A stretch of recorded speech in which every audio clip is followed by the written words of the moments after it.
Ladies and gentlemen, Paul Leslie presents. And now your host, Paul Leslie. It is with great pleasure that we welcome Bruce Kapler of the CBS Orchestra. So first of all, thanks so much for taking the time to do this interview with us. Oh, it's my pleasure. Thanks for asking. My first question, who is Bruce Kapler? How far back do you want to go? I can tell you that the current and for the last 16 years I've been the saxophonist, vocalist, flautist, sort of utility infielder in the horn section on Late Show with David Letterman. We're going into our 16th year at this point, and I sort of started as an added musician back in 1988 on the old late night show on NBC. I did about 30 shows for them over there, as well as arranging the last Letterman big Radio City 10th anniversary special. So where were you born? I was born on Long Island, on the North Shore of Long Island, in a town called Huntington. And what music did you hear growing up? Oh, God. You know, I heard all sorts of music. My parents, we had the Victrola, as it was called. They would play everything from Mario Lanza to honky-tonk piano players to Jerry Lewis Sings to the soundtrack from Camelot. It's just a real wide variety of stuff. Did you have a favorite? No, it was just, my earliest recollections were just sitting there enthralled with the sound that was coming out of this hi-fi. I mean, I started studying music at a really early age, so it sort of went hand in hand. I mean, my, conscious recollection. I mean, I started studying music when I was 5, and so it's hard to sort of separate the two. When did you realize you were going to be a musician? It was pretty early on. I had a wonderful teacher when I was in elementary school. His name was Jack Carmen. He was a great guy with a great laugh, and he was really a quite proficient musician. He was a trombone player, and he also played an amazing clarinet. He was really into Dixieland music. He was also into gigging all the time, as well as being, head of the music department. So it was kind of exciting because he would come in and, we'd sit and he would tell me about his gig last night, and he'd be all excited about it. So, and I thought that was just, wow, this is great. This is what I want to do. Can you remember your first public performance? I would imagine my first public performance was an elementary school band concert, very much as they are today. I guess I was in the 4th grade. Yes, 9 years old. Don't ask me what we played. I can only imagine how we sounded. I had an advantage going into elementary school, having again studied music privately for 3 or 4 years. There was a fellow in town. His name was Jerry Petrie, and he was also on staff at Juilliard. And he had a little garage studio behind his house, and he would give lessons. And I started studying the recorder with him when I was 5. You know what? I still have those lesson books today. And it's amazing to see that he had a 5-year-old or a 6-year-old doing sight transposition and all the stuff that he had going on. It was a big step up advantage for me going into elementary school where kids mostly are seeing instruments for the first time and getting to handle them and play. So tell us about when you were touring with the Vegas-style show band. A friend of mine from high school, in my high school band, rock band, called me up and said, I'm doing this band, and we're supposed to travel, and it's going to be playing hotels, and it's going to be playing all this and that, and why don't you come down and do it? I had always been a vocalist, in high school and all throughout. And so it was just that sort of thing. We had a big green truck. We would load it to the gills with our personal gear and our equipment, and we would follow behind in our cars, and we traveled the entire country for about 3 years, and maybe 2.5 years. It was the kind of thing where we would go to a hotel in New Orleans and stay in the French Quarter in a hotel for 3 or 4 weeks and play their lounge, and we had an act, and we had outfits, and we had steps, and we, it was that sort of thing. We actually did play in Vegas at the old Stardust. But it was fun, and it was my first road experience, and it was a little rough. Just the traveling part of it. The rest of it was pretty comfortable. And making money playing music, that was the big deal. You mentioned that you were born in Long Island. What got you interested in moving to New York City? I think you mentioned it was the Lower East Side. When I had finished that 2.5 years sort of touring with that Vegas show band, some friends had found a loft on the Lower East Side, and they were moving in, and they said, we think you ought to come in, and it would probably be a great thing for the three of us to live here and share it all and, get our careers happening. It was a bit of a culture shock. Again, having been at that time, and I was a teenager, really, and making pretty decent money and having no expenses whatsoever, to going to the starving artist lifestyle that ensued after moving to the Lower East Side. But it was just an amazing experience. I have to add that when I moved to the Lower East Side, it was in 1976, right at the bicentennial. I think folks would know the Lower East Side now. It's quite different animal. It's full of clubs and chic restaurants and stuff, and it was still really pretty dangerous to live down there when we moved down there. I understand that in addition to being a musician for a time, you were also a record producer? Yes, did do a stint as a record producer, and I had been asked by a publishing company to produce a single for one of their artists. It just happened to come out really well. I was able to sell it to Mercury Records, and it was released. And as most things in those days, it's all about the amount of promotion money that's put around it. But through that, I had met some people at a company who were really making a lot of money putting out records. And I was sort of the guy who did the pet projects of, principals of the company. They were guys that I would have never chosen to record in particular. But it was a great experience to do that, and we got to work in fantastic studios with some guys who became quite famous as engineers and producers. Tell us about meeting Mr. Paul Shaffer. My first meeting with him, it was a phone meeting. I'd been playing in New York with the trumpet player Al Ches, who is also plays on the show with us, and Will Lee, the bass player on the show, would sub for our bass player once in a while.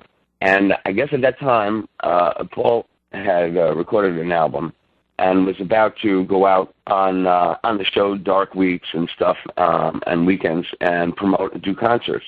And their original plan was to just hire horns wherever they were. And Will prevailed upon him. He said, listen, I play with these two guys. It's sax and trumpet player, and these guys sound like four horns together. You got to hear them. And I didn't even know this happened.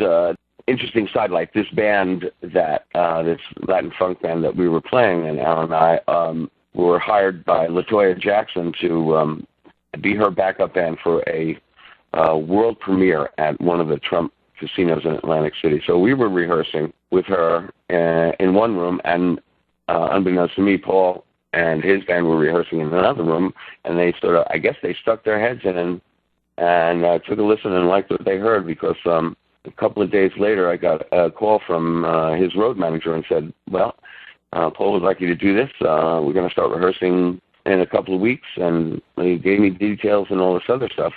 And before we ever started those rehearsals, Paul called me up at home and said, we have an artist coming on the show. Her record has horns on it, and so I would love you to write out the horn parts, and you and Al come in and back her up with us. And also pick 5 tunes that you guys would like to play, that we'd all know, and sit in all night. That was the first experience. I met him when I walked into Studio 6A at Rockefeller Center. What was going through your mind when you officially were told that you got the gig of being a part of the CBS Orchestra?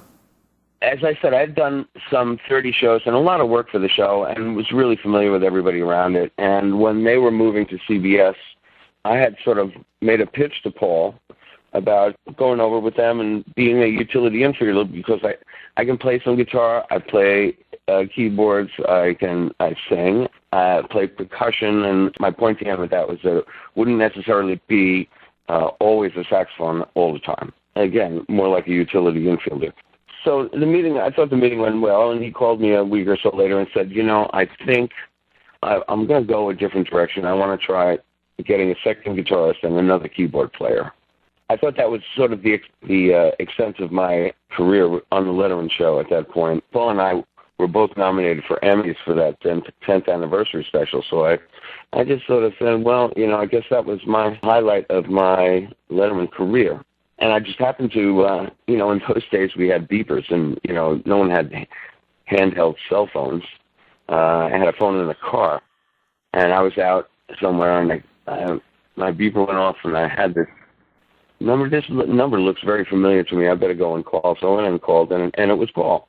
This was about maybe the 40th show or so that they had done for CBS.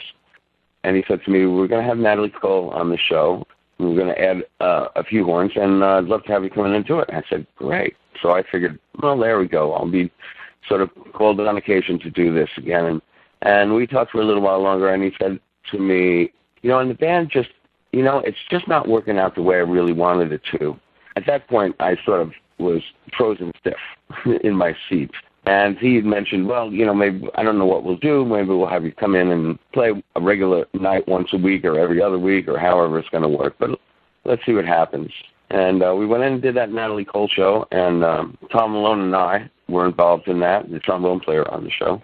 He said, well, why don't you come back the next night, and the next night, and the next night. And I guess it was also that Dave liked the horns and the way the band sounded with the horns. So it wasn't just like, you've got the gig, here's a contract. It was sort of like eased into it over a period of 4 months or so, but we just kept on every Friday, they would say, well, come back Monday.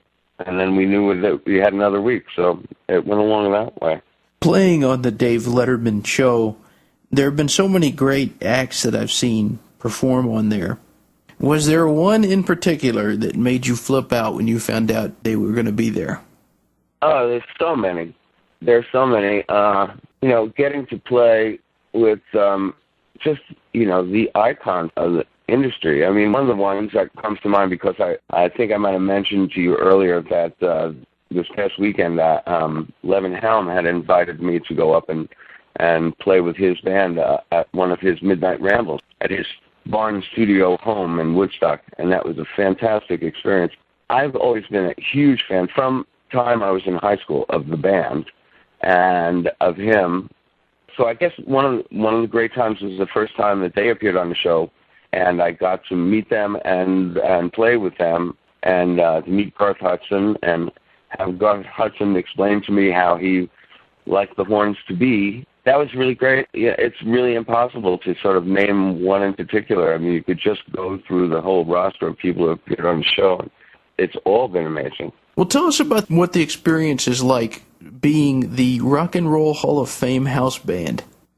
That's correct. We're doing 2 spectacular anniversary shows, 25th anniversary shows at Madison Square Garden at the end of October, which will include all the obligatory superstars, from Clapton to you name it. And what we will be doing as the sort of the house band that we've been since the beginning of the Hall of Fame, we'll be backing up a sort of a soul review. I think it's about a 40-minute set. A lot of people, and the headlined one night by Aretha Franklin, which will be amazing. And I've gotten to play with her before, and that was amazing to play the saxophone solo on Respect with having Aretha turn around to stare at you while you're playing. It was a really wonderful experience. And on the other night, the review will be headlined by Stevie Wonder. And that's another amazing experience. He was part of the closing ceremonies for the Olympics in Atlanta a number of years ago, and so we were sort of the house band for that as well, and got to play with Stevie. Those 2 nights are just going to be amazing musical experiences. Let me ask you, and I hope you don't mind me asking this question, is there someone in the band that you feel closer to than the others? Well, we're a pretty tight-knit group, and I would say there's a certain bond between Al Chaz and myself, because we've been together playing as like a unit for over 25 years, starting in, playing in the Jersey Shore bands. It's funny because the guys that are in Conan's band, in the now the Tonight Show band, we all played together. Mark Pender and Richie Lubamba Rosenberg. We had a band called Lubamba and Hubcaps, and we played all the big beach bars along New Jersey Shore for years together. So Al and Will, Will is the guy who got me on this gig, and is always a special place for him. He's an amazing person, amazing musician. The kind of musician you meet in life that barely ever see having to break a sweat, no matter what is called for, no matter what technical prowess is called for in the music that you're performing. That it coupled with probably the deepest groove that you can imagine. I remember seeing him one of the first times years and years ago with the 24th Street Band, which was with Hiram Bullock, and just going, wow, I know why this guy is one of the highest paid musicians in New York, because he puts down a groove so deep that you'd need a ladder to climb out of it. There have been a couple of times Anton was maybe playing with a feature band in the center of the stage and wouldn't have time to come back and play drums, where I sat down and played drums. And, man, having Will playing bass while I played drums, it was just so easy. It was amazing. So I feel close to those guys. I feel close to all of them, really. I mean, Sid McGuinness, the guitarist, I mean, he and I have, been friends for a really, really long time. And, all of them. Anton and I play golf together all the time. It's hard to say, but I would just say Al, because, we've been friends the longest. What is in the future of Bruce Kapler?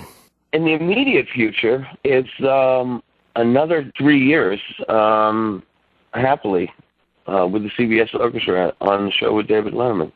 That's what we're looking at now. And as you can well imagine, it's fun to go out and play and do other things, but it's impossible to really plan a future beyond that, because, who knows what will be going on at that point.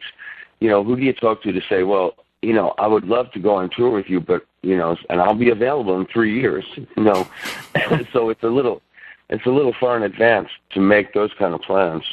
When Dave calls it quits, I swear I'll cry. We all will. And not just for the final curtain of what has been an amazing run and the absolute best job that any musician could ever have, but also because of just Dave himself. He would really shy from the accolades, but he is the voice of a generation, and he is sort of like America's conscience, and people look to him and his opinion when forming their own opinions about certain events and that happen in the world. He's sort of the talk show standard bearer, which has nothing to do with ratings. It has to do with the mettle of the man. Wow, very well put. I have two final questions that I ask all of the guests. This one sounds kind of lighthearted, but I always find it reveals something about the person. What is your all-time favorite meal? Well, see, now I'm a cook. I won't say that I'm a cook. Let's make it a verb. I cook. I enjoy cooking. I'd have to say I make a really mean ossobuco. It is one of my favorites. I make it on holidays for my family, and they're always looking forward to it. It is slow-cooked veal shanks in a sauce that comprised of some vegetables and tomato sauce, and it's usually served with risotto, which is an Italian rice dish. I'm not Italian at all, but I just happen to love that particular meal. Well, my one final question for you. This broadcast is going out all over the world, thanks to the powers of technology. So what would you like to say to all the people that are listening in? I would like to have them spend more time listening and enjoying music and less time at some of the more destructive things that are going on in the world. Very sound advice. All right. Well, thanks so much, Bruce. It's been a pleasure. It's been mine as well. Thank you, Paul.